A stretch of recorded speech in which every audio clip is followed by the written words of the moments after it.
Pemirsa masih bersama kami dalam Habar Banjarmasin. Gesan pian yang hanyar bergabung, berikut Habar Banjarmasin utama hari ini.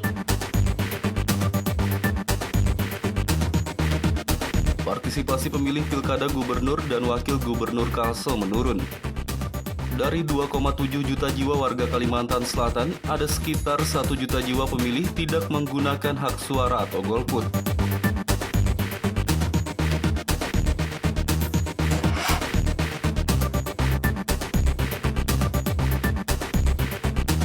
Hasil rekapitulasi suara Pilkada 2020, Selasa malam diumumkan KPU Banjarmasin melalui rapat pleno terbuka. Pasangan calon wali kota dan wakil wali kota Banjarmasin nomor urut 2, Ibnu Sina Arifin, memperoleh suara tertinggi.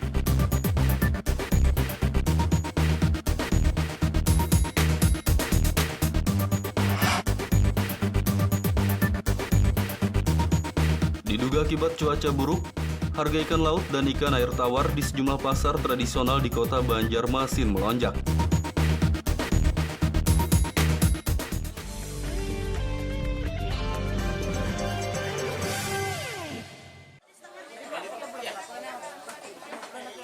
Diduga akibat cuaca buruk, harga ikan laut dan ikan air tawar di sejumlah pasar tradisional di kota Banjarmasin melonjak.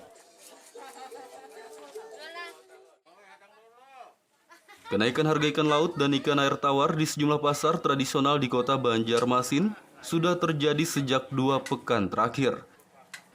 Saat dipantau di pasar tradisional Sejumput, kawasan Teluk Tiram, Banjarmasin Barat pada Rabu pagi kemarin, rata-rata harga ikan laut mengalami kenaikan yang signifikan. Bahkan ada yang mencapai hampir 100%. Seperti ikan laut jenis lajang ini. Sebelumnya harganya hanya berkisar Rp13.000 per kilogram, kini naik mencapai Rp25.000 per kilogramnya. Sementara ikan air tawar jenis gabus harganya mencapai Rp70.000 per kilogram, padahal sebelumnya hanya berkisar Rp50 hingga Rp60.000 per kilogramnya. Menurut pedagang, kenaikan harga ikan ini sudah terjadi selama 2 pekan terakhir dan penyebabnya diduga akibat cuaca buruk. Lajang di perikanan 21 sudah, yang pleser, yang pendek 19 meningkat. Pernah harganya berapa hari ini nah? Dari hari kapan? Dari hampir setengah bulan sudah Naiknya ini lah. Enggak. Sebelumnya berapa? Sebelumnya normalnya tuh 20, 15, 17, yang panjang ini beberapa hari, setengah bulanan sudah meningkat ini nah. Kira-kira kenapa penyebabnya? Pertama kan pemasukannya kurang, kedua kemungkinan gelombang ganal. Yang dulunya harganya 25 sekarang hampir 30-an. Jualannya sepi, orang nggak ada. Kira-kira kenapa nih jadi naik ini penyebabnya? Perkiraan mencarinya Pak. Susah dikit, airnya dalam. Karena musim hujan lah. Okay. Ada kaitannya kan dengan apa? Menyambut Natal dan Tahun Baru? Kurang tahu Bang Ulun. Cuma yang belum tahu tuh mencarinya Bang agak susah dikit. Karena musim soalnya hujan. airnya dalam. Musim hujan lah. Okay. Diperkirakan harga ikan akan terus melonjak hingga menjelang perayaan Natal dan pergantian tahun 2021 mendatang. Dari Banjarmasin, Kalimantan Selatan, Muhammad Lutfi Darlan dan Ahmad Fauzi melaporkan.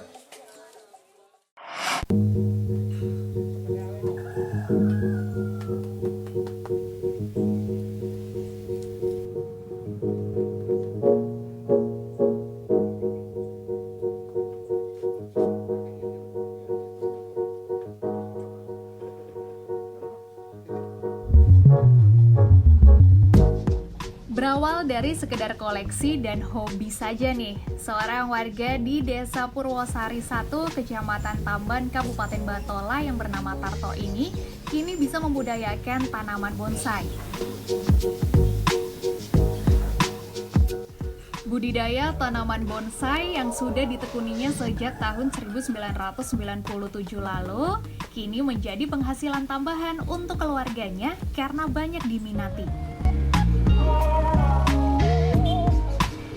Inilah Inilah budidaya tanaman bonsai milik Tarto dari Desa Purwosari 1, Kecamatan Tamban, Kabupaten Batola.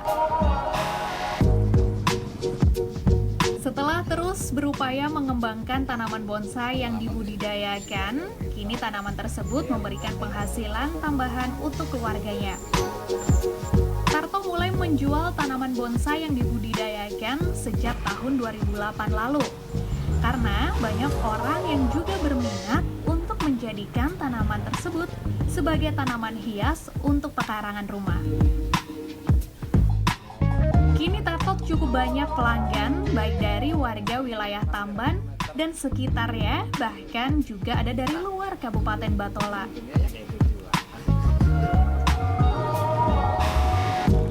Salah satu pelanggan tanaman bonsai Tarto, yaitu Heri, mengatakan dirinya selalu membeli tanaman bonsai dari Tarto. Karena selain murah, biasanya Tarto memberikan gratis 1 pohon jika membeli 10 pohon. Selain itu, jika pohon bonsai yang ditanam langsung oleh Tarto ini mati, maka akan diganti dengan pohon yang baru. Kelebihannya di sini, beliau ini menjual kita tuh kalau seandainya beli 10, bonusnya tuh dapat 1. Jadi kalau seandainya dia langsung tanamnya, apabila bibit itu mati, bisa diganti, ditukar lagi kembali ke bibit yang baru. Nah itu yang ulun berminat beli di sini gitu. Baik 97 saya, tahun 97. Tapi menampilkan ke depan nih kurang lebih 2008-an. Yang tahun 97 tuh sekedar hobi Pak masih. Kalau yang 2008 ke atas ini ya sebagian dijual, sebagian hobi. Dari awal sampai dijual itu memerlukan berapa lawas itu? 3 bulan sudah meletik Mas. 3 bulan. Iya 3 bulan. Tapi musimnya musim pulang kalau musim penghujan. Kalau yang musim kemarau ini agak lama Mas. Bisa mencapai 4 bulan lebih. Baru melatik maksudnya, nyetik tuh nak. Yang sering dibeli orang itu umur berapa bulan? Tergantung Mas, ada juga yang bodinya bagus itu tapi umurnya masih muda. Ada juga yang minat. Kayaknya pembeli itu body Mas, polanya itu. Kayaknya jarang orang bertanya usia. Bilanya bodinya oke, iya dah. Biasanya, para pelanggan memilih pohon bonsai berdasarkan bentuk dan keunikan pola dari batang tanaman tersebut. Harga untuk tanaman bonsai yang dijual yakni berkisar antara Rp150.000 hingga Rp4.000.000. Nah, Tarto juga bersedia untuk menanamkan tanaman bonsai yang dibeli pelanggannya dan memberikan garansi akan mengganti yang baru jika tanaman tersebut mati. Muhammad Lutfi Darlan melaporkan dari Batola, Kalimantan Selatan.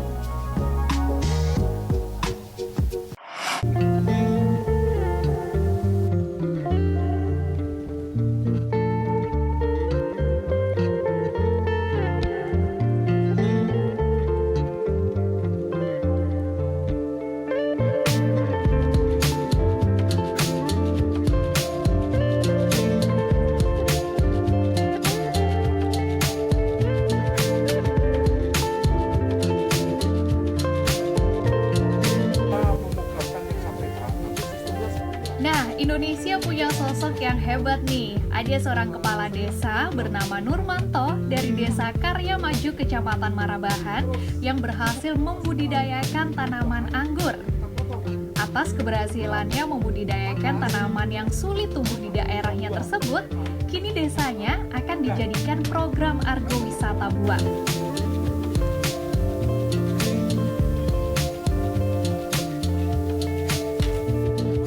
Keberhasilan Nurmanto membudidayakan tanaman anggur awalnya dicoba di kota Banjarbaru. Setelah ditanam selama kurang lebih setengah bulan, tanaman anggur yang ditanamnya tersebut sudah mulai berbuah loh. Dan perkembangan tanaman anggur yang dibudidayakan ya terlihat bagus, sehingga Nurmanto akan membagikan tanaman yang dibudidayakannya ini pada warga masyarakat desanya sebagai contoh bahwa tanaman anggur bisa tumbuh di desa desanya.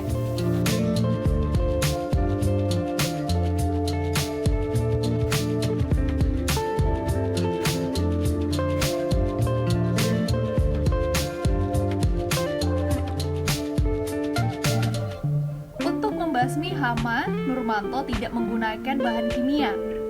Ia menanam tumbuhan hutan yakni kantong semar sebagai insektisida alami untuk tanaman anggurnya.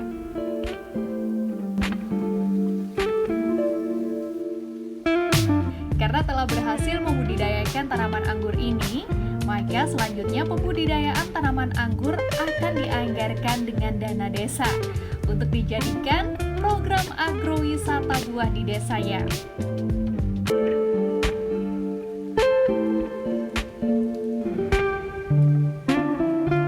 Kami terapkan di Banjarbaru setelah buah langsung kita terapkan di Desa Karya Maju. Tujuannya yaitu untuk meningkatkan kesetaraan masyarakat. Nah, dengan itu alhamdulillah ada program yang namanya agrowisata. Kebetulan sekali akhirnya masuklah di situ.